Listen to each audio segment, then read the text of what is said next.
Viewers, എല്ലാവർക്കും ദിജോസ് വേൾഡിൻ്റെ പുതിയൊരു വീഡിയോയിലേക്ക് സ്വാഗതം. ഇന്നത്തെ വീഡിയോയിൽ സംസാരിക്കുന്നത് ഒരു സക്സസ് സ്റ്റോറിയാണ് കേട്ടോ. നമ്മുടെ ചാനലിൽ ഒരു 3-4 മാസങ്ങൾക്ക് മുൻപായിട്ട് ഹോം IUI, അതായത് വീട്ടിൽ വെച്ചിട്ട് തന്നെ IUI ചെയ്യുന്നതിനെ പറ്റിയിട്ട് ഒരു വീഡിയോ ചെയ്തിട്ടുണ്ടായിരുന്നു. ഞാൻ ഒരുപാട് ഡോക്ടേഴ്സിൻ്റെ വീഡിയോസ് കണ്ടതിന് ശേഷം യൂട്യൂബിൽ ഓരോന്ന് കണ്ട് നമ്മുടെ ഗൂഗിളിൽ ഓരോന്നൊക്കെ വായിച്ചതിന് ശേഷമാണ് ഹോം IUIനെ പറ്റിയിട്ട് വീഡിയോ ചെയ്തത് കേട്ടോ. അത് യൂസ് ചെയ്തിട്ട് ഒരുപാട് പേർക്ക് പ്രഗ്നൻസി പോസിറ്റീവ് ആയിട്ടുള്ള കാര്യവും കൂടി ഷെയർ ചെയ്തിട്ടുണ്ടായിരുന്നു. ഹോം IUI ടെസ്റ്റ് കിറ്റ് ഒരുപാട് പേര് മേടിച്ചിട്ടുണ്ടായിരുന്നു. ചിലവർക്ക് റിസൾട്ട് കിട്ടിയിട്ടുണ്ട്, മറ്റു ചില ആളുകൾക്ക് പോസിറ്റീവ് ആയിട്ടും ഇല്ല കേട്ടോ. ഹോം IUI ടെസ്റ്റ് കിറ്റ് ഉപയോഗിച്ചിട്ട് അടുത്തൊരാൾക്ക് പ്രഗ്നൻസി പോസിറ്റീവ് ആയി എന്നുള്ളൊരു സക്സസ് സ്റ്റോറി ഷെയർ ചെയ്തിട്ടുണ്ടായിരുന്നു. മെയിലിൽ കൂടെയായിരുന്നു ആ കുട്ടി ആ സക്സസ് സ്റ്റോറി ഷെയർ ചെയ്തത് കേട്ടോ. വായിച്ചപ്പോൾ എനിക്കും ഒരുപാട് സങ്കടം തോന്നിയിട്ടുണ്ടായിരുന്നു, അതുപോലെ തന്നെ സന്തോഷവും. കാരണം ആ കുട്ടിക്ക് പോസിറ്റീവ് കിട്ടിയല്ലോ എന്നുള്ളൊരു കാര്യം ആലോചിച്ചിട്ടായിരുന്നു ആ ഒരു സന്തോഷം ഉണ്ടായത് കേട്ടോ. അപ്പോൾ എന്താണ് ആ കുട്ടി ചെയ്യാനായിട്ടുണ്ടായിരുന്ന സാഹചര്യം, എങ്ങനെയാണ് ഹോം IUI ചെയ്യേണ്ടത്, എത്രത്തോളമാണ് നമുക്ക് സക്സസ് റിസൾട്ട് കിട്ടാനായിട്ട് ചാൻസ് ഉള്ളത്, അതിനെയൊക്കെ പറ്റിയിട്ട് നമുക്ക് നോക്കാം. വീഡിയോ നമുക്ക് സ്റ്റാർട്ട് ചെയ്യാം. നമ്മുടെ ചാനലിൽ ഒരു ടെലഗ്രാം അക്കൗണ്ട് ക്രിയേറ്റ് ചെയ്തിട്ടിട്ടുണ്ട്. നിങ്ങൾക്ക് എന്തെങ്കിലും കാര്യങ്ങൾ പേഴ്സണലായി സംസാരിക്കണമെന്നുണ്ടെങ്കിൽ, നിങ്ങൾ ഇടുന്ന മെസ്സേജിന് പെട്ടെന്ന് തന്നെ റിപ്ലൈ ലഭിക്കണമെന്നുണ്ടെങ്കിൽ അങ്ങനെയുള്ളവർക്ക് യൂസ് ചെയ്യാൻ പറ്റുന്നതാണ് നമ്മുടെ ടെലഗ്രാം അക്കൗണ്ട് കേട്ടോ. ടെലഗ്രാം അക്കൗണ്ടിൽ നിങ്ങൾ മെമ്പർഷിപ്പ് എടുക്കുക. ചാനൽ വിസിറ്റ് ചെയ്തതിന് ശേഷം കമ്മ്യൂണിറ്റി ടാബ് നോക്കുക. അതിൽ നമുക്ക് ചാനൽ വിസിറ്റ് ചെയ്തതിന് ശേഷം സബ്സ്ക്രൈബ് ബട്ടന് തൊട്ടപ്പുറത്തുള്ള ജോയിൻ ബട്ടണിൽ പ്രസ് ചെയ്ത് നോക്കുക. അതിൽ നിങ്ങൾക്ക് പറ്റുന്ന ഒരു എമൗണ്ടിൽ നിങ്ങൾ മെമ്പർഷിപ്പ് എടുത്തതിന് ശേഷം വീണ്ടും ചാനൽ വിസിറ്റ് ചെയ്തിട്ട് പോസ്റ്റ് എന്ന് പറഞ്ഞൊരു ഓപ്ഷൻ കാണാനായിട്ട് സാധിക്കും. അതിൽ മെമ്പേഴ്സ് ആയിട്ടുള്ളവർക്ക് മാത്രം കാണാൻ പറ്റുന്ന രീതിക്ക് നമ്മുടെ ടെലഗ്രാം ചാനലിൻ്റെ ലിങ്ക് മെൻഷൻ ചെയ്തിട്ടുണ്ട്. അതിൽ കയറിയിട്ട് നിങ്ങൾക്ക് ടെലഗ്രാം അക്കൗണ്ടിൽ നിങ്ങൾക്ക് മെസ്സേജ് അയക്കാവുന്നതാണ്. പ്രൈവറ്റ് ഗ്രൂപ്പാണ്. 13ഓളം ആളുകൾ നമ്മുടെ ടെലിഗ്രാമിൽ മെമ്പർഷിപ്പ് എടുത്തിട്ടുണ്ട്. അപ്പോൾ അവർ കാര്യങ്ങൾ സംസാരിക്കുന്നത് പോലെ തന്നെ നിങ്ങൾക്കും സംസാരിക്കാവുന്നതാണ്. സ്ത്രീകൾ മാത്രമേ ഗ്രൂപ്പിലുള്ളൂ. 100% പ്രൈവസി ഉണ്ട് കേട്ടോ. അപ്പോൾ ഇവിടെ ഈ ഒരു കുട്ടി പറഞ്ഞിരുന്ന കാര്യം എന്ന് പറയുന്നത്, കോണ്ടാക്ട് ചെയ്ത് കഴിയുന്ന സമയത്തൊക്കെ ഒരിക്കലും ആ ഒരു പ്രോസസ്സിനെ പൂർണ്ണമായിട്ടും എൻജോയ് ചെയ്യാനായിട്ട് ഈ കുട്ടിക്ക് സാധിച്ചിട്ടുണ്ടായിരുന്നില്ല. കോണ്ടാക്ട് ചെയ്യുന്ന സമയത്ത് ലൂബ്രിക്കേഷനൊക്കെ വളരെയധികം കുറവായതുകൊണ്ടോ എന്താണ് കൃത്യമായിട്ടുള്ള റീസൺ എന്ന് പോലും അറിയാത്തത് കൊണ്ട് തന്നെ കോണ്ടാക്ട് ചെയ്യുമ്പോൾ ഭയങ്കര പെയിൻഫുൾ ആയിരുന്നു, ഇറിറ്റേഷൻ ആയിരുന്നു. ആ കോണ്ടാക്ട് ചെയ്ത് കഴിഞ്ഞെങ്ങാനും സക്സസ് ആയി കഴിഞ്ഞാൽ ആ സക്സസ് ആവുന്ന സമയത്ത് തന്നെ ഹസ്ബൻഡിനെ തട്ടിയിട്ടിട്ട് ഓടി പോകാനായിട്ടായിരുന്നു ഈ കുട്ടിക്ക് തോന്നിയിട്ടുണ്ടായിരുന്നത്. അത്രത്തോളം ഡിസ്കംഫേർട്ടും പുകച്ചിൽ പോലെയും കോണ്ടാക്ട് ചെയ്ത് കഴിഞ്ഞിട്ട് വജൈനയുടെ പോർഷനോ അടിവയറിൻ്റെ ഭാഗമൊക്കെ വേദന ഉണ്ടായിട്ടുണ്ട് എന്നാണ് കേട്ടോ പറഞ്ഞിട്ടുണ്ടായിരുന്നത്. അപ്പോൾ ഈ ഒരു കണ്ടീഷൻ എന്നോട് ആദ്യം പറഞ്ഞപ്പോൾ ഞാൻ പറഞ്ഞിട്ടുണ്ടായിരുന്നു, ലൂബ്രിക്കൻ്റ് എന്തെങ്കിലും ഉപയോഗിക്കേണ്ടി വരും, ഡോക്ടറെ കണ്ടോന്ന് എക്സാമിൻ ചെയ്ത് നോക്ക്, വേറെ എന്തെങ്കിലും ഹെൽത്ത് കണ്ടീഷൻ കോണ്ടാക്ട് ചെയ്യുന്ന സമയത്ത് പെയിൻഫുൾ ആണെങ്കിൽ അതൊന്ന് ഡോക്ടറെ കണ്ട് പറഞ്ഞ് നോക്കി കഴിഞ്ഞ് കഴിഞ്ഞാൽ അതങ്ങ് മാറിപ്പോയിക്കോളും, ട്രീറ്റ്മെൻറ്റ് എടുത്താൽ മതി എന്ന് പറഞ്ഞു. പക്ഷേ ഈ കുട്ടിക്ക് എന്തോ പോയി കാണാനായിട്ടൊരു ബുദ്ധിമുട്ട്, അതുകൊണ്ട് ആ കുട്ടി പോയി കണ്ടിട്ടുണ്ടായിരുന്നില്ല. ഡോക്ടറോട് അങ്ങനെയുള്ള കാര്യങ്ങൾ ഷെയർ ചെയ്യാനായിട്ട് ചിലർക്ക് ഹസ്ബൻഡ് ആണെങ്കിലും അങ്ങനെ വില്ലിങ് ആയിരുന്നില്ല. വിവാഹം കഴിഞ്ഞിട്ട് ഒരുപാട് അങ്ങോട്ട് ആയിട്ടുണ്ടായിരുന്നില്ല, 2 വർഷം എന്തോ കഴിഞ്ഞിട്ടുണ്ടായിരുന്നുള്ളൂ. അപ്പോൾ അതുകൊണ്ട് തന്നെ ഇവർ ട്രീറ്റ്മെൻറ്റിനെ പറ്റിയിട്ടൊന്നും ഇപ്പോഴുള്ള സമയത്ത് ചിന്തിച്ചിട്ടും ഉണ്ടായിരുന്നില്ല. അപ്പോൾ എന്നോട് ഇങ്ങനെ ചോദിച്ചു, ഞാൻ ഹോം IUI ചെയ്ത് നോക്കിക്കോട്ടെ എന്ന് ചോദിച്ചു. അപ്പോൾ അതിൻ്റെ വരായികൾ ഞാൻ പറഞ്ഞിട്ടുണ്ടായിരുന്നു. കാരണം സ്പേം കളക്ട് ചെയ്തിട്ട് നമുക്ക് സാധാരണ സ്പേം കളക്ട് ചെയ്ത് കഴിഞ്ഞ് കഴിഞ്ഞാൽ അതിനെ വേറൊരു പ്രോസസ്സിലൂടെയും കൂടി കടത്തി വിട്ടിട്ട് ഏറ്റവും കൂടുതൽ നല്ല ക്വാളിറ്റിയുള്ള സ്പേം സെൽസ് മാത്രം പിക്ക് ചെയ്തെടുത്തിട്ടാണ് കാത്തീറ്റർ വഴിയിട്ട് നമ്മുടെ ശരീരത്തിനകത്തേക്ക് പ്രവേശിക്കുന്നത്. ഇതിന് അങ്ങനെ ഒരു പ്രോസസ്സ് ഇല്ല. ഹസ്ബൻഡിൻ്റെ സ്പേം സെൽസ് മുഴുവനായിട്ട് തന്നെ ശരീരത്തിനകത്തേക്ക് നമ്മൾ കടത്തി വിട്ടുകൊണ്ടിരിക്കുകയാണ്. അതിൽ ക്വാളിറ്റി ഉള്ളത് ഏതാണെന്ന് നമുക്ക് തിരിച്ചറിയാൻ പറ്റില്ല. അപ്പോൾ ഹസ്ബൻഡിന് എന്തെങ്കിലും ഹെൽത്ത് കണ്ടീഷൻസ് ഉണ്ടെങ്കിലും ഇത് ഫെയിലായി പോകാനായിട്ടുള്ള ചാൻസ് ഉണ്ട് എന്ന് ഞാൻ പറഞ്ഞിട്ടുണ്ടായിരുന്നു. അപ്പോൾ എന്നോട് പറഞ്ഞു, ചേച്ചി ഞാനൊന്ന് ചെയ്ത് നോക്കട്ടെ, റിസൾട്ട് കിട്ടിയില്ലെങ്കിൽ ഓക്കെ കുഴപ്പമില്ല, ഞങ്ങൾ കുറച്ച് കഴിയുമ്പോൾ ട്രീറ്റ്മെൻറ്റ് പോയിക്കോളാം, അതല്ലെങ്കിൽ ഇപ്പോൾ ഈ ഒരു സമയത്തൊക്കെ ഹസ്ബൻഡ് ഹോം റെമഡീസ് ഇങ്ങനെയുള്ള എന്തെങ്കിലുമൊക്കെ കാര്യങ്ങൾ ചെയ്യാനായിട്ടാണ് എന്നാണ് പറഞ്ഞത്. അപ്പോൾ ഞാനൊന്ന് ചെയ്ത് നോക്കിക്കോട്ടെ, ഞാനൊന്ന് ഓർഡർ ചെയ്തോട്ടെ എന്ന് ചോദിച്ചപ്പോൾ ഞാൻ പറഞ്ഞു ഓക്കെ നമ്മുടെ ഇഷ്ടമാണ്, ഓർഡർ ചെയ്തോളൂ, കുഴപ്പമില്ല എന്ന് പറഞ്ഞിട്ടുണ്ടായിരുന്നു. അപ്പോൾ കുറച്ച് നാളുകൾ ഇതുപോലെ കഴിഞ്ഞപ്പോഴേക്കും എന്നോട് പോസിറ്റീവ് റിസൾട്ട് കിട്ടിയെന്നും പറഞ്ഞിട്ടുണ്ടായിരുന്നു കേട്ടോ. ഈ ഒരു സക്സസ് സ്റ്റോറി പ്രകാരം കോണ്ടാക്ട് ചെയ്യുന്ന സമയത്ത് ലൂബ്രിക്കേഷൻ ഒട്ടും ഇല്ലാത്ത ആളുകളും അതുപോലെ കോണ്ടാക്ട് ചെയ്യുന്ന സമയത്ത് ആ ഒരു പ്രോസസ്സ് 1% പോലും എൻജോയ് ചെയ്യാനും പറ്റാത്ത ആളുകൾ IUI ഓടിപ്പോയി ചെയ്യാനായിട്ട് ഞാൻ ഒരിക്കലും പറയില്ല. ഹോം IUI ചെയ്യാനായിട്ട് ഒരിക്കലും ഞാൻ റെക്കമെൻഡും ചെയ്യില്ല. പക്ഷേ നേരെ മറിച്ച് ഇതുപോലുള്ള കണ്ടീഷൻസ് ഉണ്ടാകുന്ന സമയത്ത് നമ്മൾ ഡോക്ടറെ കണ്ടിട്ട് നമ്മുടെ സെർവിക്സ് ഒന്ന് പരിശോധിക്കേണ്ട കണ്ടീഷൻസ് ഉണ്ട്. ലൂബ്രിക്കേഷൻ കുറവാണെങ്കിൽ നമ്മുടെ എന്തെങ്കിലും സ്പേം ഫ്രണ്ട്ലി ആയിട്ടുള്ള ലൂബ്രിക്കൻസ് ഉപയോഗിച്ച് കഴിഞ്ഞാലും ഈ ഒരു കണ്ടീഷൻ നമുക്ക് മാറിപ്പോവുകയും ചെയ്യും. അപ്പോൾ ഇവർ IUI ചെയ്തിട്ട് ഇവർക്ക് പോസിറ്റീവ് ആയിട്ടുണ്ടായിരുന്നു. ആ ഹോം IUI എങ്ങനെയാണ് ചെയ്യേണ്ടത് എന്നുള്ളൊരു പ്രോസസ്സും കൂടി ഞാൻ എക്സ്പ്ലെയിൻ ചെയ്ത് തരാം. നിങ്ങൾക്ക് ചെയ്യണമെന്നുണ്ടെങ്കിൽ അത് ചെയ്ത് നോക്കാവുന്നതാണ്. പക്ഷെ അതിൽ തന്നെ പൂർണ്ണമായിട്ടും റിസൾട്ട് കിട്ടണമെന്ന് നമുക്കില്ല. ചില ആളുകൾക്ക് ഹോസ്പിറ്റലിൽ പോയി ഒന്ന് ചെയ്ത് നോക്കാനായിട്ടൊക്കെ ബുദ്ധിമുട്ടാണ്. ജസ്റ്റ് ഒന്ന് ട്രൈ ചെയ്യാലോ എന്ന് വിചാരിച്ചിട്ട് വീട്ടിലിരുന്ന് തന്നെ ചെയ്ത് നോക്കുന്നവരുണ്ട്. അങ്ങനെ നിങ്ങൾക്കും ചെയ്ത് നോക്കാം. ഒരുപാട് ആളുകൾക്ക് പോസിറ്റീവ് കിട്ടിയിട്ടുമുണ്ട് കേട്ടോ. അപ്പോൾ അതെങ്ങനെയാണ് IUIയുടെ പ്രോസസ്സ് എന്ന് നമുക്ക് നോക്കാം. IUI വീട്ടിൽ തന്നെ ചെയ്യുന്ന ആളുകൾ കൃത്യമായിട്ട് മനസ്സിലാക്കേണ്ട ഒരു കാര്യമുണ്ട്. നിങ്ങൾക്ക് ഓവുലേഷൻ ഉണ്ടാകുന്നുണ്ട്, വേറെ കുഴപ്പമൊന്നുമില്ല, അങ്ങനെയുള്ള ആളുകൾക്കാണ് IUI ആ ഒരു ടെസ്റ്റ് കിറ്റ് ഉപയോഗിച്ചിട്ട് ചെയ്ത് നോക്കാനായിട്ട് പറ്റുന്നത് കേട്ടോ. അതല്ല നിങ്ങൾക്ക് ഇപ്പോൾ ഹസ്ബൻഡിന് എന്തെങ്കിലും ഹെൽത്ത് ഇഷ്യൂസ് ഉണ്ട്, സ്പോമിന് മോട്ടിലിറ്റിയോ മോഫോളജിയോ അങ്ങനെ എന്തെങ്കിലുമൊക്കെ ഇഷ്യൂസ് ഉള്ള ആളുകൾ, അല്ലെങ്കിൽ ഓവുലേഷൻ നടക്കാത്ത ആളുകളൊക്കെ ഈ ഒരു മെത്തേഡ് വെച്ചിട്ട് ഫോളോ ചെയ്ത് കഴിഞ്ഞാൽ റിസൾട്ട് കിട്ടാനായിട്ട് ചാൻസ് കുറവായിരിക്കും. കാരണം എന്താണെന്ന് വെച്ച് കഴിഞ്ഞാൽ നമ്മുടെ സ്പോമിന് എന്തെങ്കിലും ക്വാളിറ്റി കുറവുണ്ടെങ്കിൽ അതിനെ കൃത്യമായിട്ട് സെപ്പറേറ്റ് ആക്കിയിട്ട് ഏറ്റവും ക്വാളിറ്റി ഉള്ള സ്പോം സെൽസ് സാമ്പിൾ എടുത്തിട്ടാണ് നമുക്ക് ആ ഒരു IUIയുടെ പ്രോസസ്സിന് വേണ്ടിയിട്ട് ഇൻസേർട്ട് ചെയ്ത് അകത്തേക്ക് വിടുന്നത്. ഈ ഒരു മെത്തേഡ് ഒന്നും തന്നെ നമുക്ക് വീട്ടിൽ ചെയ്യുന്ന ഹോം IUIയിൽ പോസിബിൾ അല്ല.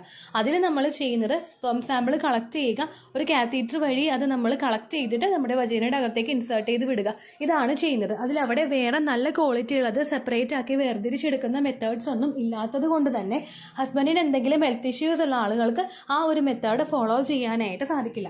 അതുപോലെ തന്നെ നിങ്ങൾക്ക് ഓവുലേഷൻ നടക്കാത്ത സിറ്റുവേഷൻ ഉള്ള ഒരാളാണ്, PCOD ഭയങ്കര വേഴ്സ് ആയിട്ടും തൈറോയിഡിന്റെ ഇഷ്യൂസും ഒക്കെ ഉള്ള ഒരാളാണെങ്കിലും നിങ്ങൾക്കും ആ ഒരു മെത്തേഡ് ചെയ്യാനായിട്ട് പറ്റില്ല. കാരണം ഹെൽത്ത് ഇഷ്യൂ ഉള്ള ഒരാൾക്ക് ഓവുലേഷൻ പ്രോപ്പറായിട്ട് ഉണ്ടാകുമോ എന്ന് കൂടി നമുക്ക് പറയാനായിട്ട് സാധിക്കില്ല. അപ്പോൾ നിങ്ങൾ വെറുതെ അത് വേസ്റ്റ് ചെയ്യുന്നത് പോലെ ആയിരിക്കും ആ ഒരു പ്രവർത്തനം നടക്കുമ്പോൾ ഉണ്ടാവുന്നത് കേട്ടോ. നേരെ മറിച്ച് നിങ്ങൾക്ക് ഓവുലേഷൻ ഉണ്ടാവുന്നുണ്ട്, ഹസ്ബൻഡിന് കുഴപ്പമൊന്നുമില്ല, അങ്ങനെയുള്ള ആളുകളൊക്കെ ഇതൊന്ന് ട്രൈ ചെയ്ത് നോക്കുവാണെങ്കിൽ റിസൾട്ട് കിട്ടാനായിട്ടും ചാൻസ് ഉണ്ട് കേട്ടോ. നമ്മളെ കൊണ്ട് ഒറ്റയ്ക്ക് ഇത് ചെയ്ത് പൂർത്തീകരിക്കാനായിട്ട് സാധിക്കില്ല. അതുകൊണ്ട് ഹസ്ബൻഡിന്റെ ഹെൽപ്പോട് കൂടിയിട്ട് വേണം ഈ ഒരു പ്രോസസ്സ് നമുക്ക് ചെയ്യാനായിട്ട് കേട്ടോ. അപ്പോൾ നമ്മൾ IUI ഓപ്റ്റ് ചെയ്യുന്ന സമയത്ത് വീട്ടിലിരുന്നു കൊണ്ട് നമ്മൾ IUI ചെയ്യുന്നത് പലപ്പോഴും പല കാറ്റഗറിയിൽ പെടുന്നവരായിരിക്കും. ഒന്നാമത്തേതെന്ന് പറയുന്നത് ഓവുലേഷൻ ഡേയ്സിൽ ഭയങ്കര ടെൻഷൻ അനുഭവിക്കുന്ന ആളുകൾ, അതായത് റിസൾട്ട് എന്താകുമെന്ന് ആലോചിച്ച് ആ ഒരു ടെൻഷൻ, അതല്ലെങ്കിൽ വേറെ ഏതെങ്കിലും രീതിക്ക് ടെൻഷനോ ഡിപ്രഷനോ ഒക്കെ ഉള്ള ആളുകൾക്ക് ചിലപ്പോൾ ആ ഒരു പ്രോസസ്സ്, ഫിസിക്കൽ കോണ്ടാക്ട് എന്ന് പറയുന്ന ഒരു പ്രോസസ്സ് എൻജോയബിൾ ആവണമെന്നില്ല.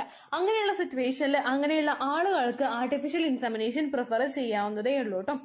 രണ്ടാമതായിട്ട് നിങ്ങൾക്ക് കോണ്ടാക്ട് ചെയ്യുന്ന സമയത്തൊക്കെയും തന്നെ വജൈല ഡ്രൈനെസ് ആണ് ഉണ്ടാകുന്നത്, ഒരു തരത്തിലുള്ള ലൂബ്രിക്കേഷനോ വജൈല ഡിസ്ചാർജോ നിങ്ങൾക്ക് ഇല്ല എങ്കിൽ അങ്ങനെ സിറ്റുവേഷനുള്ള ആളുകൾക്കും ഈ ആർട്ടിഫിഷ്യൽ ഇൻസെമിനേഷൻ ഓപ്റ്റ് ചെയ്യാവുന്നതാണ്. മൂന്നാമതായിട്ട് ഫിസിക്കൽ കോണ്ടാക്ട് ചെയ്യുന്ന സമയത്ത് ഭയങ്കര പെയിൻഫുൾ ആയിട്ടുള്ള സിറ്റുവേഷനിൽ കൂടി പോകുന്നവർക്കും IUI ഓപ്റ്റ് ചെയ്യാം. ചില ആളുകൾക്കൊക്കെ ഈ ഡ്രൈനെസ് കൊണ്ട് കോണ്ടാക്ട് എന്ന് പറയുമ്പോൾ ഭയങ്കര ടെൻഷനാണ്, അത് ചെയ്യണമല്ലോ എന്നുള്ള രീതിക്ക് കഷ്ടപ്പെട്ട് ആ വേദന സഹിച്ച് കോണ്ടാക്ട് ചെയ്യുന്ന ആളുകളുണ്ട്. നമ്മൾ ഇങ്ങനെയുള്ള സിറ്റുവേഷനിൽ കോണ്ടാക്ട് ചെയ്യുമ്പോഴേക്കും ആ ഒരു പ്രോസസ്സ് സ്ത്രീകൾക്ക് ഒട്ടും തന്നെ എൻജോയബിൾ ആവില്ല, അവരുടെ മൈൻഡ് ഒട്ടും തന്നെ റിലാക്സ്ഡ് ആവില്ല. സ്ത്രീകൾ എൻജോയബിൾ ആകുന്ന സമയത്തും മൈൻഡ് റിലാക്സ്ഡ് ആവുന്ന സമയത്തും ഇത്തരത്തിലുള്ള ഒരു സപ്പോർട്ട് അകത്തേക്ക് പ്രവേശിക്കുന്ന സമയം കിട്ടുന്നുണ്ട്. അതിന് ഫേവറബിൾ ആയിട്ടുള്ള ഒരു എൻവയോൺമെന്റ് ഉണ്ടാക്കി എടുക്കുന്നതിന് നമ്മുടെ മൈൻഡ് റിലാക്സ്ഡ് ആക്കി വെക്കുന്നത് ഒരുപാട് പങ്ക് വഹിക്കുന്നുണ്ട് കേട്ടോ.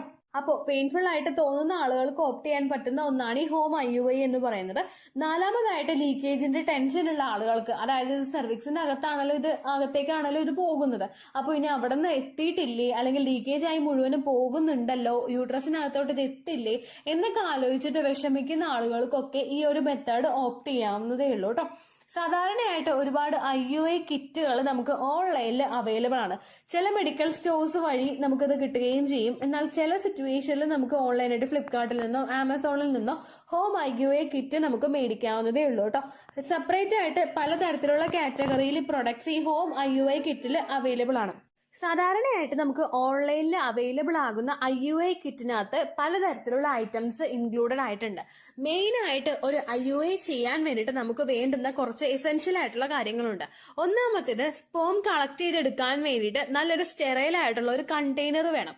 ഇതിൽ ഇജാക്കുലേറ്റ് ചെയ്തിട്ട് പുറത്തേക്ക് എത്തുന്ന സെമൻ നമ്മൾ കളക്ട് ചെയ്യാൻ വേണ്ടിയിട്ടാണ് നമ്മൾ നല്ലതായിട്ടുള്ള ഒരു സ്റ്റെറൈൽ ആയിട്ടുള്ള ഒരു കണ്ടെയ്നർ യൂസ് ചെയ്യുന്നത് കേട്ടോ. രണ്ടാമതായിട്ട് നമുക്ക് ഒരു സിറിഞ്ച് വേണം. അത് നമുക്ക് നീഡിലില്ലാത്ത തരത്തിലുള്ള ചെറുതായിട്ടുള്ള ഒരു സിറിഞ്ചാണ് രണ്ടാമതായിട്ട് പ്രിഫർ ചെയ്യുന്നത് കേട്ടോ. മൂന്നാമതായിട്ട് നമുക്ക് വേണ്ടത് ഒരു IUI കാനുല നമുക്ക് വേണം. അതായത് ഒരു കാത്തീറ്റർ പോലത്തെ ഒരു സംഭവമാണ് കേട്ടോ അത്. ഈ ഒരു കത്തീറ്റർ വെച്ചിട്ടാണ് അതിനകത്തേക്ക് അകത്തേക്ക് ഇത് ഇൻസേർട്ട് ചെയ്ത് വിടുന്നത് കേട്ടോ. നോർമലി ഉണ്ടാകുന്ന ഒരു IUI സെറ്റിൽ ഇത്രയൊക്കെയാണ് ഉണ്ടാകുന്നത്. പക്ഷെ വേറൊരു സെറ്റ് ഞാൻ ഓൺലൈനിൽ നോക്കിയപ്പോൾ കണ്ടിട്ടുണ്ടായിരുന്നു കേട്ടോ. അതിലെങ്ങനെയാണെന്ന് വെച്ച് കഴിഞ്ഞാൽ സ്പെക്കുലോ ഉണ്ട്. ഈ സ്പെക്കുലോ എന്ന് പറയുന്നത് നിങ്ങൾ പലരും തന്നെ IUI ചെയ്യുന്ന സമയത്തോ അല്ലെങ്കിൽ ഫോളിക്കുലർ സ്റ്റഡി ചെയ്യുന്ന സമയത്തൊക്കെ ഡോക്ടേഴ്സ് ചിലപ്പോൾ യൂസ് ചെയ്യുന്നതായിട്ട് കണ്ടിട്ടുണ്ടാകും. ഫോളിക്കുലർ സ്റ്റഡിക്ക് അങ്ങനെ വേണ്ടി വന്നിട്ടില്ല. പക്ഷെ IUI ഒക്കെ ചെയ്യുന്ന സമയത്ത് ഓൾറെഡി ചെയ്തവർക്ക് ചിലപ്പോൾ ഒരു പരിചയം ഉണ്ടാവും. നമ്മൾ ഇത് ആ ഒരു വജേനയുടെ ഇൻസേർട്ടിനെ അവിടെ കൊണ്ടുവന്ന് വെച്ചിട്ട് ഇതിന്റെ ഒരു എന്താണ് ഒരു ഇൻസേർട്ട് ഒന്ന് ഓപ്പൺ ചെയ്യാൻ പറ്റുന്ന ഒരു അവിടെ പിടിച്ച് നമ്മളൊന്ന് പയ്യെ ഒന്ന് ഡൗൺവേർഡ് ആക്കുന്ന സമയത്ത് നിങ്ങളുടെ ആ ഒരു താഴെയുള്ള ഭാഗം ഒന്ന് വികസിച്ച് ഡോക്ടേഴ്സിന് ഒന്ന് കാണാനായിട്ട് സെർവിക്സ് ഒന്ന് കാണാനായിട്ട് പറ്റും. നമ്മുടെ വജൈന ഒന്ന് എക്സ്പാൻഡ് ആയിട്ട് അതിന് യൂസ് ചെയ്യുന്നതാണ് ഈ സ്പെക്കുലോ എന്ന് പറയുന്നത് കേട്ടോ. അത് നമുക്ക് യൂസ് ചെയ്യണമെന്നില്ല. യൂസ് ചെയ്യാൻ താല്പര്യമുള്ളവർക്ക് സ്പെക്കുലം ഓൺലൈനായിട്ട് മേടിച്ചിട്ട് യൂസ് ചെയ്യാവുന്നതാണ് കേട്ടോ. ഇനി ഇതിന്റെ പ്രോസസ്സ് എങ്ങനെയാണെന്ന് നോക്കാം.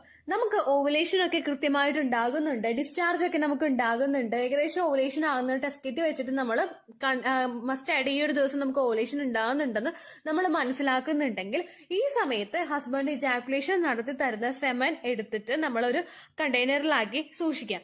അതിനുശേഷം നമ്മൾ ആ ഒരു ഇഞ്ചക്ഷൻ ഉണ്ടല്ലോ, നീഡിലില്ലാതെ നമുക്ക് കിട്ടുന്ന ആ ഒരു സിറിഞ്ച് നമ്മൾ എടുക്കുക. ആ സിറിഞ്ചിലോട്ട് പയ്യെ ഈ ഒരു പാത്രം പയ്യെ ഒന്ന് ചരിച്ചിട്ട് ആ സിറിഞ്ചിനായിട്ട് ഫുള്ളായിട്ട് ഈ ഒരു സെമൻ അകത്തേക്ക് കയറ്റുക. അതിനുശേഷം ആ ഒരു കാത്തീറ്റർ ഉണ്ടല്ലോ, അത് നമുക്ക് അകത്തേക്ക് പ്രവേശിപ്പിക്കാൻ വേണ്ടിയിട്ട് IUI ചെയ്യാൻ വേണ്ടിയിട്ട് കിട്ടുന്ന ആ ഒരു ഡിവൈസ്, ഇത് ഭയങ്കര സ്ട്രെച്ചബിൾ ആയിട്ടുള്ള ഭയങ്കര സോഫ്റ്റ് ആയിട്ടുള്ള ഒരു ഡിവൈസ് ആയിരിക്കും. അത് എവിടെയെങ്കിലും ഇത് ഒന്ന് ടച്ച് ചെയ്ത് കഴിഞ്ഞാൽ നമുക്ക് അങ്ങനെ വേദനയോ ബുദ്ധിമുട്ടോ അങ്ങനെ മുറിവോ അങ്ങനെ ഒന്നും ഇല്ലാത്ത തരത്തിലുള്ളതാണ് ഈ കാത്തീറ്റർ എന്ന് പറയുന്നത് കേട്ടോ.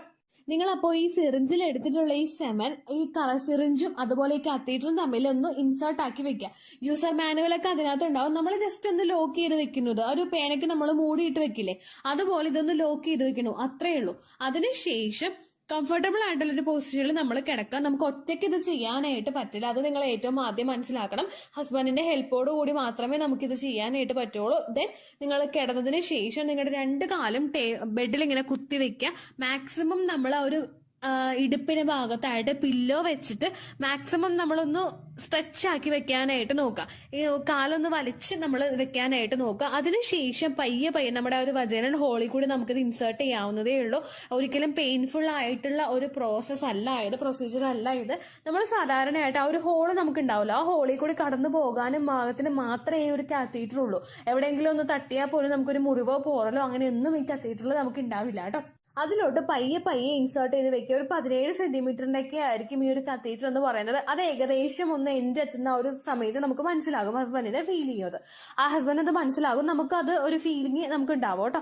അതിനുശേഷം പയ്യെ ഈ സെമൻ അങ്ങടെ ഇൻസേർട്ട് ചെയ്ത് കൊടുക്കാനായിട്ട് നോക്കുക. ഒറ്റയടിക്ക് ഫുള്ളായിട്ട് പുഷ് ചെയ്ത് കളയുന്നതിനേക്കാളും പയ്യെ ആ ഒരു ഇഞ്ചക്ഷൻ എടുക്കുന്ന രീതിക്ക് പയ്യെ ആ ഒരു സിറിഞ്ച് അങ്ങോട്ട് കയറ്റി കൊടുക്കുക കേട്ടോ.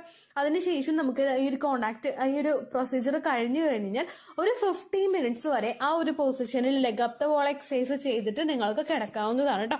അത് കഴിഞ്ഞിട്ട് നമ്മൾ എഴുന്നേക്കുന്ന സമയത്ത് കുറച്ച് നമുക്ക് പുറത്തേക്ക് വന്നാലും പ്രശ്നമൊന്നുമില്ല. ഏകദേശം യൂട്രസിന്റെ ക്യാവിറ്റിയുടെ അകത്തോട്ട് നമ്മൾ കടത്തി വിട്ടിട്ടുണ്ട്. എല്ലാം അകത്തേക്ക് പോയത് കൊണ്ട് അതിലും വളരെയധികം ക്വാളിറ്റി കുറഞ്ഞത് മാത്രമേ പുറത്തേക്ക് ഇറങ്ങി പോവുള്ളൂ.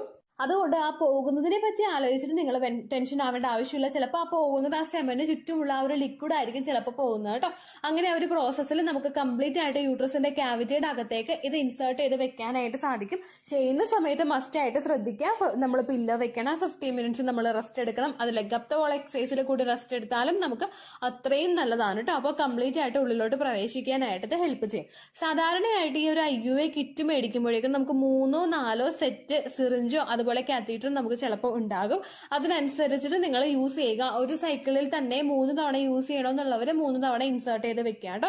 നോർമലി ആ ഹസ്ബൻഡിന് ഇപ്പൊ എന്തെങ്കിലും ഇജാക്കുലേഷന് ബുദ്ധിമുട്ടുണ്ടെങ്കിൽ അല്ലെങ്കിൽ നിങ്ങൾക്ക് പെയിൻഫുൾ ആണെങ്കിൽ നിങ്ങൾക്ക് സെലക്ട് ചെയ്യാൻ പറ്റുന്ന ബെറ്റർ ആയിട്ടുള്ള ഒരു ഓപ്ഷൻ ആയിരിക്കും ഇത്. ഒരുപാട് ഡോക്ടേഴ്സ് ഈ ഒരു പ്രോസസ്സ് ഇപ്പോൾ സപ്പോർട്ട് ചെയ്യുന്നുണ്ട്.